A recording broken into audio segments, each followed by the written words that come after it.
Neuvième chapitre.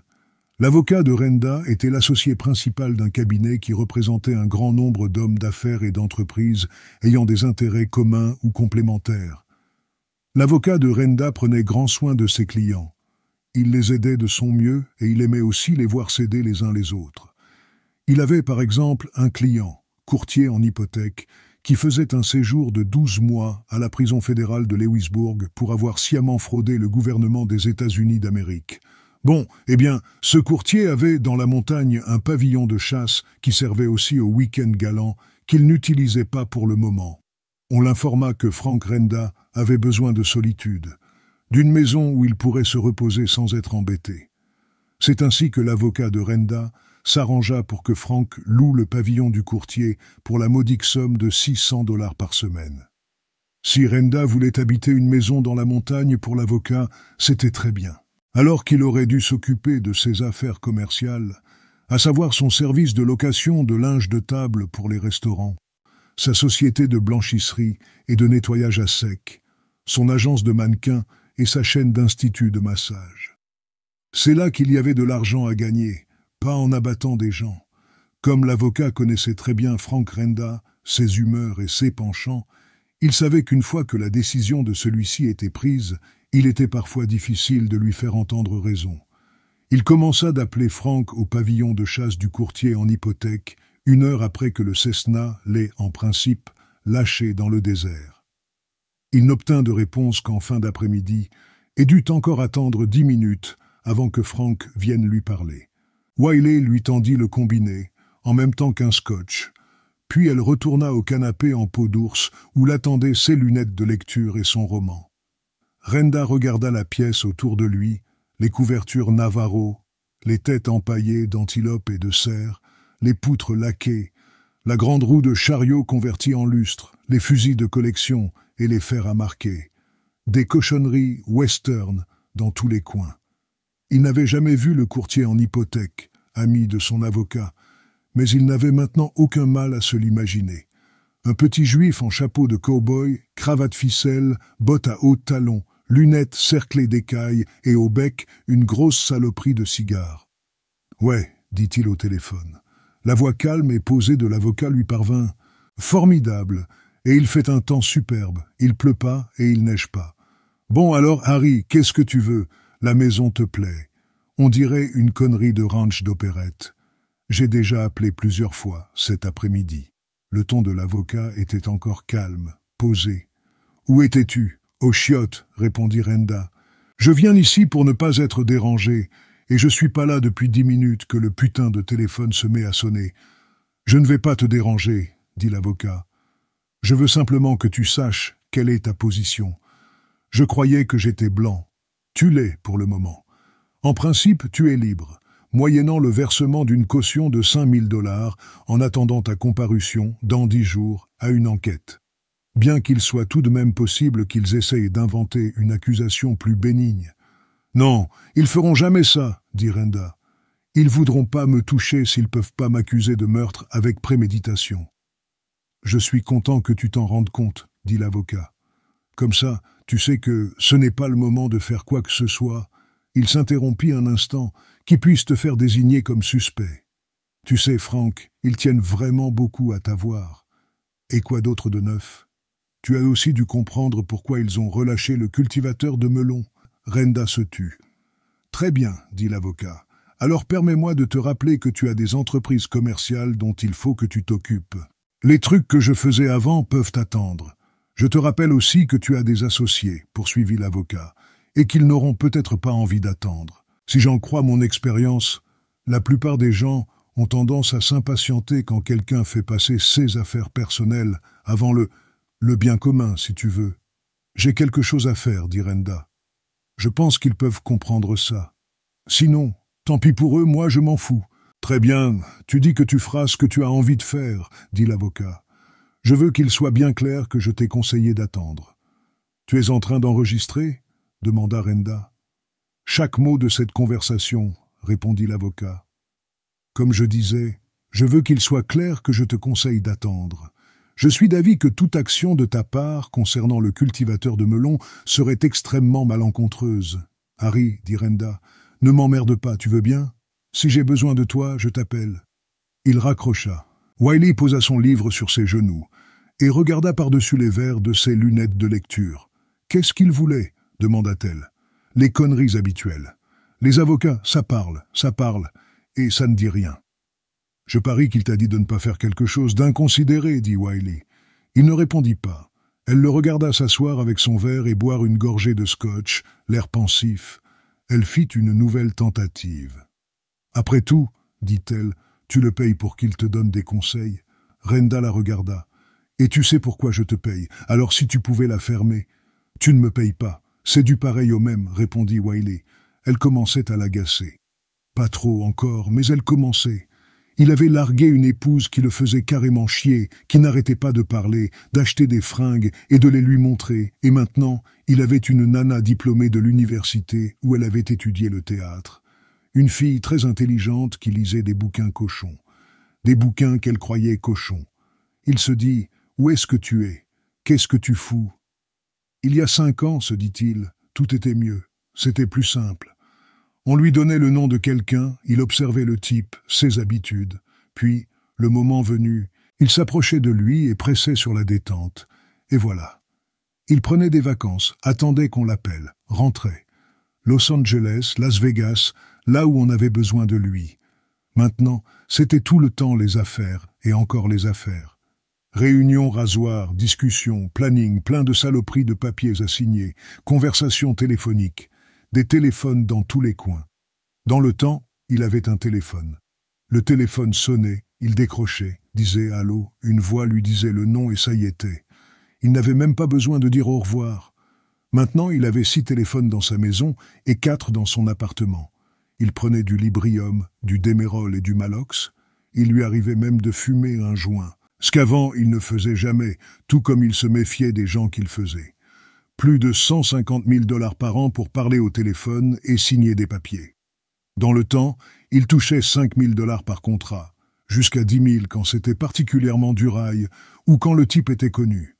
C'est ça qui lui manquait. L'organisation d'un coup et le moment où il pressait sur la détente, calmement, pas un geste de trop. Après ça, peinard pendant un bout de temps, à boire tout le scotch qu'il voulait, en pensant à la façon dont il avait pressé la détente. Il était bon, à cette époque-là. Au cours des derniers jours, il lui était arrivé de se demander s'il était toujours bon et s'il serait assez bon pour abattre d'un seul coup le cultivateur de melons. Il n'avait certainement pas abattu d'un seul coup le gars qui sortait du bistrot, et c'était sans doute ça qui le préoccupait. Il n'avait abattu personne depuis un bout de temps, et avait pris ce contrat parce que ça lui manquait. Alors il les avait baratinés pour qu'ils acceptent de le laisser abattre le gars, qui n'était même pas quelqu'un d'important. Mais il avait été trop excité, il lui avait trop tardé de presser sur la détente, d'éprouver à nouveau la sensation, et il n'avait pas préparé le coup aussi soigneusement qu'il aurait dû. Merde, un flic qui était pas de service, assis là, en train de regarder. Vider son revolver comme un con de cow-boy, et puis plus rien pour tirer sur le flic. Comme si c'était la première fois, ou comme si son putain de cerveau était tombé dans ses putains de chaussettes. En ce moment même, ils étaient peut-être en train de se poser des questions sur lui. Qu'est-ce qui lui arrive? Il est plus capable de se charger d'un petit contrat sans problème? Non, il ne devait pas se dire ça. Il ne s'y connaissait pas assez, il ne savait pas comment il fallait procéder. Il ne se rendait pas compte que si le flic s'était trouvé là, c'était un manque de peau, et que si le flic avait été tué et ne pouvait pas l'accuser, c'était un coup de peau. Ces deux faits s'annulaient l'un l'autre, et lui, il était peinard. Seulement quelqu'un avait parlé à l'avocat, et c'est pour ça que l'avocat lui avait parlé. Ce n'était pas l'avocat qui avait eu l'idée de téléphoner. Ça, il s'en rendait compte maintenant. Il en avait la certitude. L'avocat n'aurait rien fait si on ne l'avait pas payé pour le faire ou si quelqu'un ne lui avait pas dit de le faire. Leurs avocats, eux-mêmes, lui disaient de ne pas faire la peau au cultivateur de melons, parce qu'ils pensaient qu'il perdait son temps ou parce que ça risquait de les impliquer d'une façon ou d'une autre, ou parce qu'ils n'avaient rien contre ce type. Ce type n'avait fait aucun tort à l'organisation. S'il lui en avait fait, alors oui, vas-y, descends-le. Ils auraient pu le payer pour l'abattre, et il n'y aurait plus pensé. Voilà toute la différence. Lui, il était bien en train d'y penser, et cette fois, eux, Il ne pouvait pas le payer pour l'abattre. Il n'accepterait pas. Parce que tout était là. Il ne pouvait pas se sortir le cultivateur de melons de la tête, tellement il voulait le descendre, mais il ne savait pas trop pourquoi.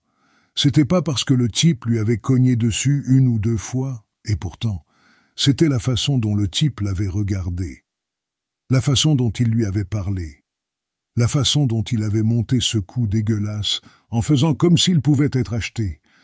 Comment est-ce qu'on fait pour leur expliquer ça? Écoutez, je veux descendre ce type. Il le faut, je le veux. Écoutez, je me suis toujours complètement foutu des autres, ceux que j'ai descendus. Avant, ça n'a jamais été un truc personnel comme cette fois. Ou bien, écoutez, si personne n'en a rien à branler, si vous me laissez le descendre, eh bien, je vous ferai le prochain, qui vous voudrez. À l'œil, il se dit, nom d'un chien, tu vas demander la permission? Tu veux buter ce type? Eh bien, fais-le. Et il hurla, Jean! Wiley leva les yeux de son livre. Lundy arriva de là où il était, avec une boîte de bière course à la main. « Combien y en a ?» demanda Renda. Lundy commença par se demander de quoi il parlait, s'il voulait dire des bières ou autre chose. Mais en regardant Renda, il comprit et répondit « Toi et moi, pour commencer. Je sais pas quand on y va, alors j'ai encore fait venir personne. Je me suis dit qu'une fois qu'on en aurait parlé, tu sais, je verrai ce que tu voulais. Alors je passerai un coup de fil pour qu'on nous envoie ce qu'il nous faut. Je pense qu'il nous faut un camion, dit Renda. Un camion assez gros. Je ne sais pas encore, mais au cas où il faudrait transporter des gens. Lundy hocha la tête. Bobby Copas en a un camion à ridelles, ouvert à l'arrière. D'accord, dit Renda, mais aussitôt il secoua la tête. Non, merde, je veux pas de lui dans le coin. Prends le camion. Tu lui dis que tu l'empruntes et que tu le rapporteras et trouve 5 ou 6 gars qui savent ce qu'ils font. Tu les veux pour quand? Ce soir, répondit Renda. Finissons-en avant que ce putain de téléphone se remette à sonner. La lumière dans l'atelier d'emballage était suffisante pour travailler, mais c'était une lumière terne et triste, comme une lumière de garage qui n'éclaire pas dans les coins. Une file d'ampoules de 100 watts avec des réflecteurs en étain pendait du plafond, sur toute la longueur de la bande transporteuse sur laquelle les melons arrivaient de la plateforme de chargement à l'extérieur. Le bruit qu'on entendait dans l'atelier d'emballage était le bourdonnement du moteur qui faisait marcher la bande transporteuse. Presque tous les gens de l'équipe étaient dehors, en train de décharger la remorque. Nancy Chavez et la femme de Larry Mendoza, Hélène, s'occupaient avec compétence du triage. Leurs mains habiles tâtaient et roulaient les melons sur la bande de toile, enlevant ceux qui étaient talés ou trop mûrs. Au bout de la bande, Majestic et Larry Mendoza emballaient les melons dans des cartons qui portaient la marque Majestic Brand. 2 autres hommes de l'équipe empilaient les cartons dont ils faisaient un mur aussi haut que le pouvaient leurs bras. Quand la remorque fut enfin déchargée, il était presque 10 heures du soir. Bien qu'il y eût encore des melons sur la bande transporteuse, Majestic l'arrêta en disant que cela suffisait pour un soir, qu'il ne s'était pas attendu à ce qu'il en fasse autant. Mendoza vint se tenir près de sa femme et dit à Majestic « Je sais pas, Vincent, mais j'ai l'impression qu'on va y arriver. À condition, dit Nancy, qu'on puisse convaincre le propriétaire de continuer à travailler au lieu d'aller se prélasser en tôle. » Majestic était fatigué, mais il se sentait bien. Il avait envie de parler à Nancy, d'apprendre à la connaître. Il dit « Si je me souviens bien, il me semble que quelqu'un a parlé d'aller boire une bière après le travail. » Nancy se tenait de l'autre côté de la bande transporteuse. Elle le regarda et demanda « L'invitation tient toujours ?»« Bien sûr, répondit Majestic, dans une dizaine de jours je serai riche. » Il s'adressa à Mendoza. « Qu'en dis-tu, Larry? Vous venez, Hélène et toi ?»« Non, maman et moi, on a des choses plus importantes à faire, » répondit Mendoza en tapant sur les fesses de sa femme, qui fut un peu bousculée et qui leur sourit. « On va se mettre au lit. » Nancy regardait encore Majestic. « Vous préféreriez peut-être en faire autant ?» Voyant qu'il commençait à sourire, elle ajouta très vite. « Si vous êtes fatigué, je veux dire. Allez, venez, on va boire 1 ou 2 bières bien fraîches, dit-il. » Il lui souriait toujours. Harold Ritchie vit les phares du pick-up s'approcher de la route et dit à l'adjoint qui se tenait près de la cabane à outils. « Mais où est-ce qu'il va, bon sang ?»« Si c'est lui, fit l'adjoint. On dirait bien qu'il va falloir que j'aille voir ça. » Ritchie alla jusqu'à la camionnette des services de voirie, saisit la poignée et se retourna. « À moins que tu veuilles y aller cette fois. Tu es resté là, assis, toute la journée. » Tu peux le dire carrément, fit l'adjoint. Je ne vais d'ailleurs pas tarder à y retourner. J'ai dû manger des enchiladas pas fraîches ou je ne sais quoi. Il attendit que Richie soit parti avant d'aller dans la cabane à outils communiquer par radio avec le poste d'Edna pour les prévenir de ce qui se passait.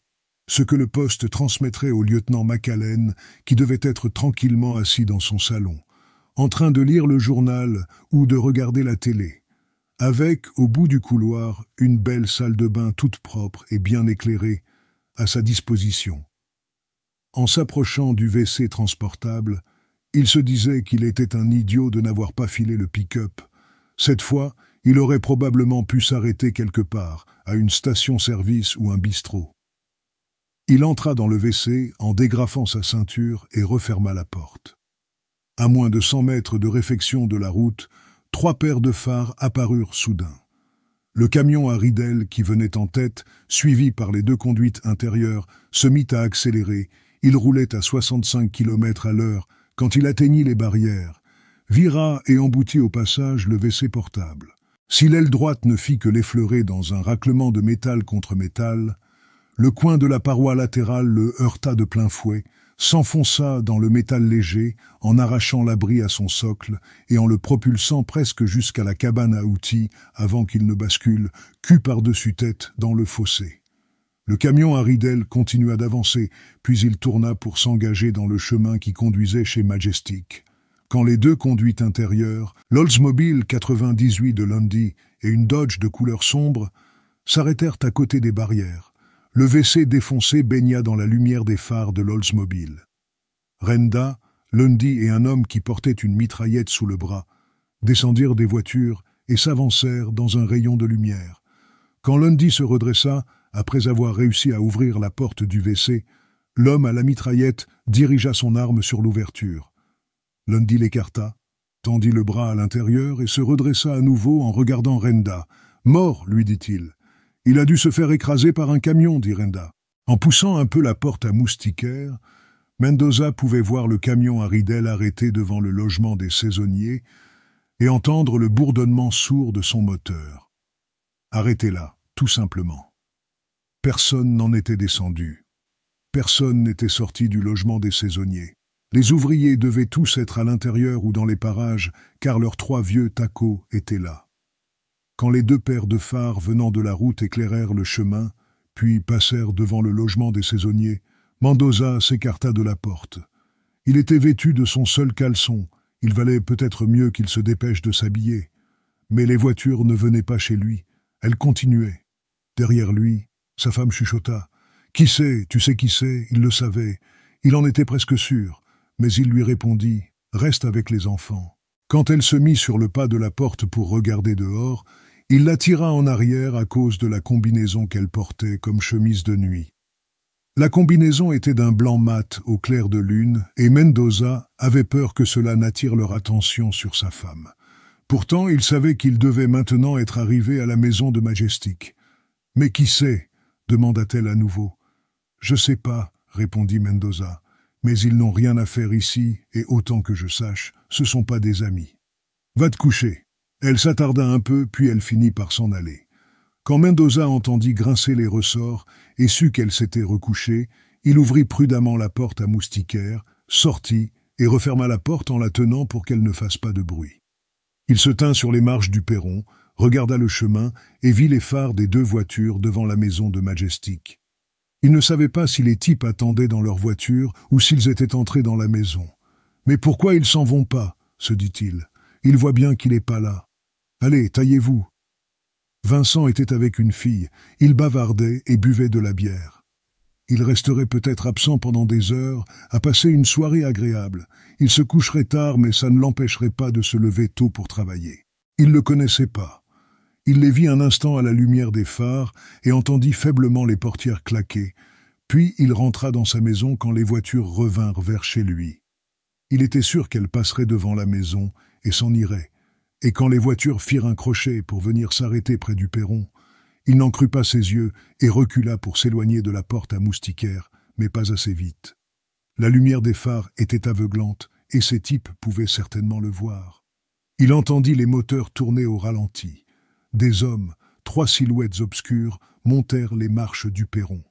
Ils entrèrent dans la maison, mais ils ne les voyaient toujours pas à cause de la lumière des phares. Un des hommes passa près de lui. Il entendit la voix de sa femme. « Qu'est-ce que vous voulez ?» Elle avait peur. Il n'entendit pas les enfants. « Où est-il » demanda Renda.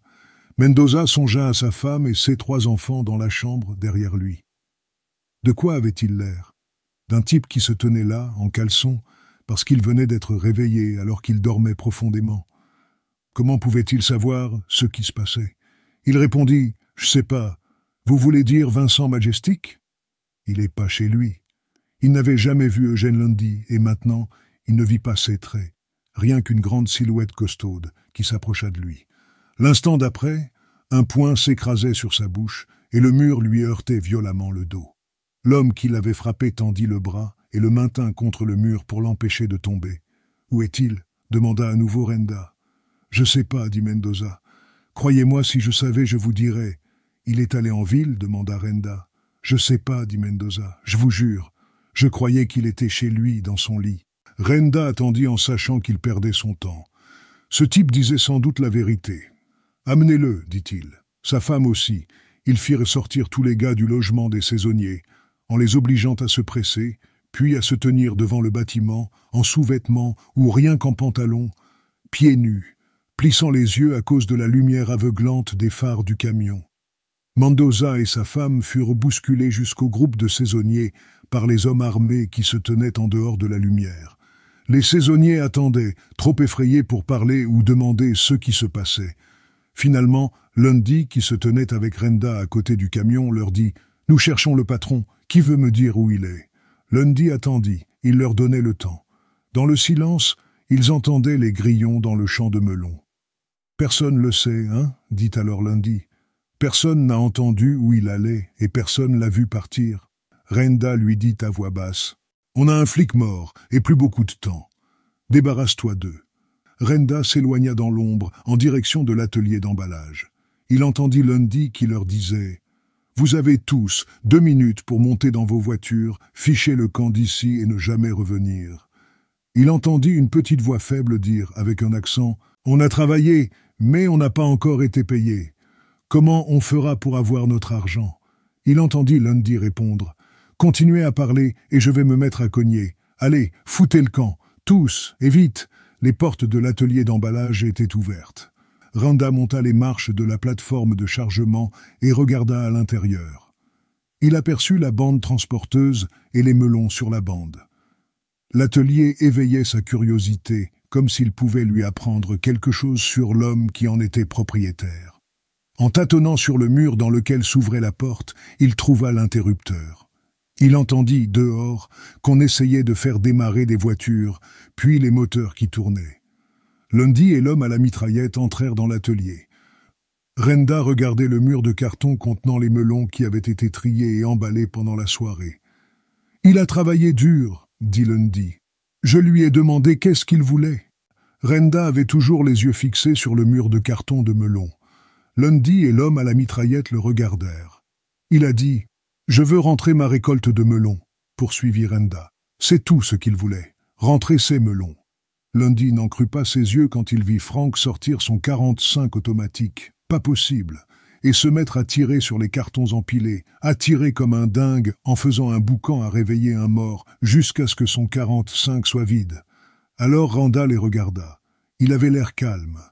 Sa voix l'était quand il leur dit « Qu'est-ce que vous attendez ?» Lundy faisait toujours ce qu'on lui disait, même si ça lui semblait absurde. Il sortit donc son gros magnum et ouvrit le feu sur les cartons. Puis l'homme à la mitraillette se mit de la partie et le vacarme fut encore plus fort qu'avant. Ils déchirèrent les cartons en les bourrant de trous. Renda prit la mitraillette, se tourna vers la bande transporteuse et tira sur tous les melons qui restaient sur la bande de toile, les faisant éclater en morceaux qui voltigeaient à travers l'atelier. La vache, songea Lundy. Il espéra qu'après ça, Frank se sentirait mieux. On avait dit à Copas qu'on lui ramènerait probablement son camion plus tard, dans la soirée, quelque part près du croisement de la départementale, à l'ouest d'Edna, là où, au coin, il y avait la station Enco et le café. Copas avait demandé à quelle heure. Lundy avait dit quand il reviendrait. Mais s'il leur fallait emmener des gens quelque part, et Copas se doutait qu'il s'agissait de saisonniers, alors il ne récupérerait pas son camion avant demain matin. Mais les saisonniers avaient des voitures. Il pouvait les obliger à partir dans leur propre voiture, et ne serait pas obligé de les emmener quelque part. Alors Copas était pratiquement sûr qu'on lui rendrait son camion ce soir. Il passa donc la soirée au café, sortant de temps en temps pour aller jeter un coup d'œil sur la route. Comme il était sûr qu'ils étaient allés chez Majestic, il lui tardait de savoir s'ils l'avaient tué. Si, pour une raison ou une autre, il n'avait pu le faire, et si Renda était avec eux, il tenait absolument à ce que Renda le voie encore une fois. Renda déciderait peut-être qu'il lui serait utile d'avoir Copas à portée de la main, car il était actif, savait attendre, et faisait ce qu'on lui disait. Quand Majestic et la fille arrivèrent, il était dans les toilettes du café. Il revint dans la salle, qui était à moitié pleine de Chicano, et repéra tout de suite Majestic et la fille assis dans un box près du mur.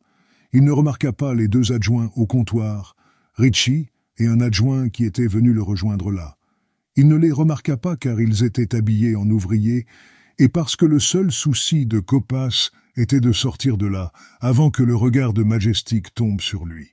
Il jeta un regard sur le box avant de sortir, de quitter la lumière, la fumée et le fracas métallique des guitares de la country music, et vit que Majestic écoutait ce que lui disait la fille à qui il accordait toute son attention. Parfait. Il était encore plus surexcité maintenant qu'il ne l'avait été plus tôt dans la journée lorsqu'il se trouvait dans le désert, que l'avion décollait et qu'il s'apprêtait à faire la connaissance du célèbre Frank Renda. Il vit le pick-up de Majestic garé non loin du café, et oui, elle était là aussi. La camionnette des services de voirie. Elle était garée près des pompes à essence de la station Enco, et la station était fermée pour la nuit. Copas effectua quelques opérations dans sa tête et conclut qu'il n'avait pas liquidé Majestic, car Majestic était assis dans le café, du moins dans les parages. Plus surexcité que jamais, il traversa la grande route et se tint sur la départementale pour attendre au carrefour, en faisant les 100 pas, en espérant de toutes ses forces qu'il viendrait vite, avant que le gars s'en aille. Environ un quart d'heure s'écoula. Il lui tardait tellement qu'ils arrivent que lorsqu'il vit approcher 3 paires de phares, il sut que c'était eux, que ça ne pouvait être qu'eux.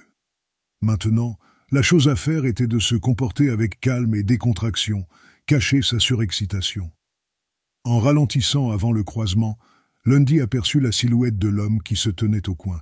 Il reconnut la chemise illuminée par les phares et les lunettes de soleil et le chapeau texan à bord roulé. Il dit à Renda, « Tiens, voilà Bobby. Il a une raison de se trémousser, comme s'il avait envie de pisser. » Quand la voiture s'arrêta, Copas était là, plié en deux pour regarder à l'intérieur par la vitre latérale. Il dit, aussi calmement qu'il le put, « Monsieur Renda, le type que vous cherchez est en train de boire une bière dans le bistrot, là-bas. »« Seul ?» demanda Renda. « Avec une fille, une qui travaille pour lui. Où est assis le flic ?» demanda Renda. Il se sentait drôlement bien et tout à coup c'était fini. Sa belle assurance fichait le camp. Copas se redressa, plissa les yeux et d'un air grave regarda la camionnette des services de voirie garée à la station-service. Il dit « Je n'en suis pas encore tout à fait sûr, monsieur Renda. Mais si vous voulez que j'aille voir, j'y vais. » Il n'avait pas plus conscience de la country music que ses deux adjoints au comptoir ou que des autres gens dans la salle. Pas à ce moment-là. Il avait la main sur la bouteille de bière, mais il ne buvait pas. Il regardait les yeux de la fille, les perles à ses oreilles, ses cheveux noirs sans foulard, séparés par une raie sur le côté et retenus en arrière par une barrette en argent. Nancy lui demanda « Ça vous ennuie que je vous interroge à propos d'elle ?»« Non, ça va. » Majestic s'interrompit, puis reprit « Je ne sais pas, c'est sans doute que les gens changent. Ou alors c'est qu'ils étaient quelqu'un d'autre depuis le début et qu'on ne s'en rendait pas compte. Vous pensez qu'il est difficile de connaître les gens ?»« Pas toujours, » répondit Nancy. « Est-ce que c'était une blonde aux yeux bleus ?»« La plupart du temps, blonde. Vous mettez vos cheveux sur des rouleaux ?» lui demanda-t-il. « Vous avez de très jolis cheveux. Ça m'arrive de temps en temps. Pourquoi ? Je me représente ma femme, je la vois avec des rouleaux. Elle passait son temps à faire des trucs à ses cheveux ou à les laver. « Vous avez des gosses ?» demanda Nancy. « Une petite fille, elle a 7 ans. »« Et elle vous manque ?»« Oui, sans doute.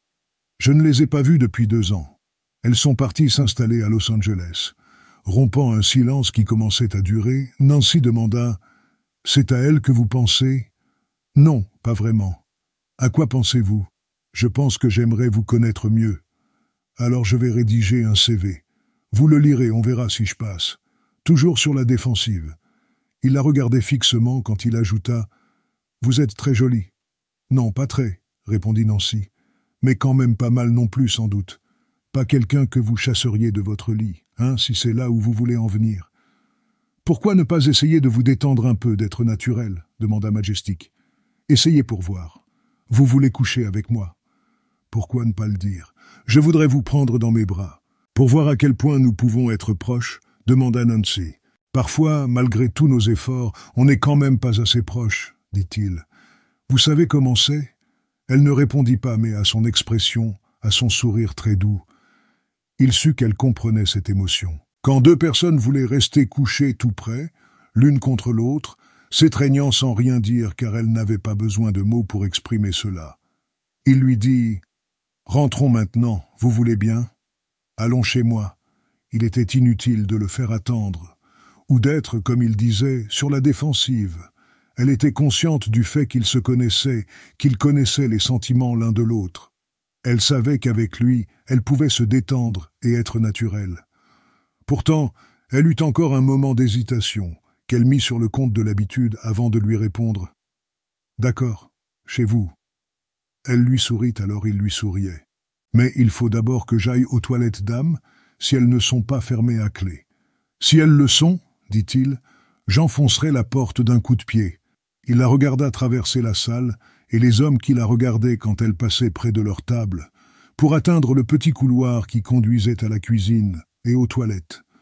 Voyant un homme s'écarter du jukebox et s'approcher du couloir, il sut, avant même que l'homme au chapeau et aux lunettes de soleil regarde par-dessus son épaule et lui grimace un sourire, que c'était Bobby Copas. Majestic se leva pour sortir du box, s'arrêta et se rassit en sentant la pression d'une main sur son épaule. « Comment ça va, mon pote ?» Les yeux de Majestic se levèrent, puis dépassèrent Renda et se posèrent sur le comptoir. « Il y a 2 flics assis, là-bas, » dit Majestic. Renda prit son temps.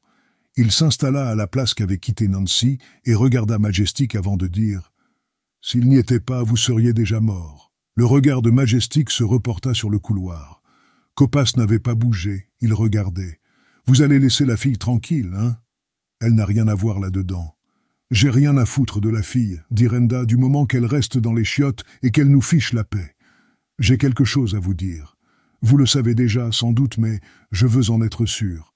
Je vais vous tuer. » « Quand ça ?» demanda Majestic. « Je ne sais pas. Peut-être demain, peut-être la semaine prochaine. » Renda parlait calmement. Sa voix n'était chargée d'aucune menace. « Vous pourriez vous cacher au sous-sol du poste de police, mais je finirai par vous avoir, et vous le savez. » Majestic leva sa bouteille de bière et but. Quand il la reposa, sa main resta dessus et il la contempla d'un air songeur avant de regarder à nouveau Renda.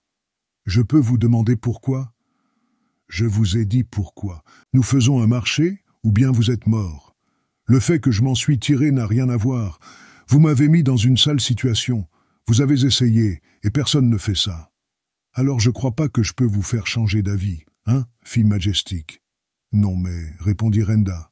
Ou que je peux faire quoi que ce soit, insista Majestic. Vous pouvez vous enfuir, dit Renda. Je vous trouverai. Vous pouvez vivre au poste de police. Mais il faudra bien que vous finissiez par en sortir. Il n'y a pas de prescription dans ce cas. Que je vous tue ce soir ou dans un an, vous allez quand même mourir. Majestic hocha la tête et resta à nouveau songeur en tripotant la bouteille de bière. Puis il dit « Bon, eh bien, j'ai sans doute rien à perdre, hein ?» Il leva la bouteille dans sa main gauche, mais c'est le poing droit qui s'écrasa dans le visage de Renda, à ce moment distrait par la bouteille, qui fut violemment projeté en arrière contre la cloison du box. Il ne servait à rien de le frapper à nouveau avec le poing ou avec la bouteille. Cela n'apportait guère de satisfaction à Majestic, c'était simplement une façon de dire à ce type qu'il n'était pas une chèvre attachée à un piquet. Si Renda voulait le tuer, il aurait du boulot. Les gens assis aux tables voisines virent le sang et l'expression stupéfaite sur le visage de Renda. Ils virent l'expression se transformer quand Renda toucha son visage, devenir une expression figée qui ne disait rien, tandis qu'ils regardaient fixement Majestic qui se levait. Ils virent Majestic se pencher en avant, les mains sur la table, et entendirent qu'il disait à l'homme qui l'avait frappé « Pourquoi vous appelez pas les flics ?» Ils le regardèrent s'éloigner, tandis que l'autre restait là, assis. Bobby Copas n'aimait pas du tout ce qui se passait maintenant. Majestic venait vers lui. Renda, dans le box, pouvait se lever d'une seconde à l'autre et décharger son automatique sur le gars. Les deux flics au comptoir, essayant de voir par-dessus la tête des gens assis, s'étaient levés. Il ne se passa rien. Copas recula quand Majestic entra dans le couloir et passa près de lui pour aller à la porte des toilettes dames. Il ne fit rien. Renda ne fit rien. Personne ne fit rien. Majestic ouvrit la porte des toilettes dames et dit à la fille qui se tenait là « Rentrons à la maison. Ça aurait pu être une bonne soirée. » Puis il ne fut plus question que ce soit même une assez bonne soirée. Ils rentrèrent pour s'apercevoir qu'il n'y avait plus personne, pas même Mendoza et sa famille. Majestic aperçut l'éclat des projecteurs de l'autre côté du champ, sur la route. Les lumières étaient là depuis un certain temps, quand il alla voir ce qui se passait et apprit qu'un adjoint avait été tué, sans doute par un chauffard. Quand il vit Majestic, Harold Ritchie explosa « Bon Dieu, tout ça, c'est de votre faute !» Majestic lui dit « Écoutez, il y a 1 heure, j'avais chez moi 14 personnes, y compris mon contremaître et sa famille. Maintenant, ils sont tous partis, ils ont été chassés pendant que vous étiez au bistrot en train de boire de la bière. Et un homme a été tué, et on ne sait pas par qui, parce qu'il fallait que je vous surveille, lui hurla Ritchie. Il ne servait à rien de rester sur la route en se disputant avec un adjoint du shérif à la lumière rose-rouge vacillante des projecteurs qui avaient été placés autour des lieux de l'accident. Majestic rentra chez lui. Il dit à Nancy ce qui s'était passé, puis il lui dit de dormir dans la chambre, qu'il dormirait sur le canapé du séjour. Comme elle protestait, il ajouta « Je ne vais pas discuter avec vous, vous dormez là. » Elle ne dit plus rien, lui non plus. Ce n'est que le lendemain qu'ils découvrirent dans quel état on avait mis l'atelier d'emballage.